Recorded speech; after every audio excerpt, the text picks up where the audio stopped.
বলে নবী কি ইমাম সাহেব দিলেন, কুল হু আল্লাহ ছাড়া কিচ্ছু পারে না, খালি কুল হু আল্লাহ।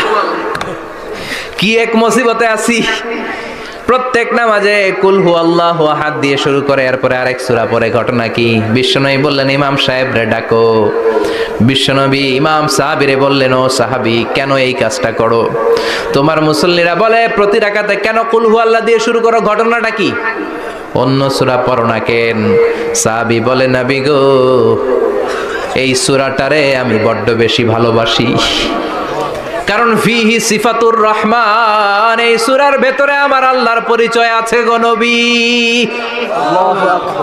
এই ছোট্ট সূরার ভেতরে রব্বুল আলামিন যত সুন্দরভাবে নিজের পরিচয়টা বলে দিয়েছে। সব সৈনিক নিয়ে দৌড়, আইজো দৌড় কাইলো দৌড়, কই যুদ্ধের দরকার নাই, ভিক্ষা লাগবো না, আগে কুত্তা ঠেকান, সব দৌড়। কোন যুদ্ধ ছাড়াই বিশ্বনবী জিতে গিয়েছে, কোন সুবহানাল্লাহ। বিশ্বনবী আল্লাহ শুকরিয়া করলেন। হঠাৎ বিশ্বনবী দেখলেন আকাশের সূর্যের আলো ক্ষীণ হতে শুরু করেছে, কমতে শুরু করেছে। তিনি খেয়াল করে দেখলেন এর কারণ সাইয়েদনা জিবরাইল বিশাল ফেরেশতাদের বহন নিয়ে পৃথিবীতে নেমে আসছেন। পড়েন সুবহানাল্লাহ।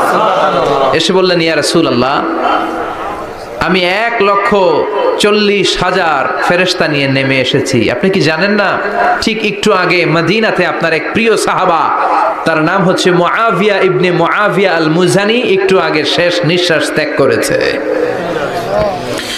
বিষ্ণু বললেন ইন্না লিল্লাহি ওয়া ইন্না ইলাইহি রাজিউন। সাইয়েদনা জিবরাইল বললেন ও নবী আপনি কি আপনার প্রাণের সাহাবীর জন্য গায়েবানা জানাজা পড়বেন না?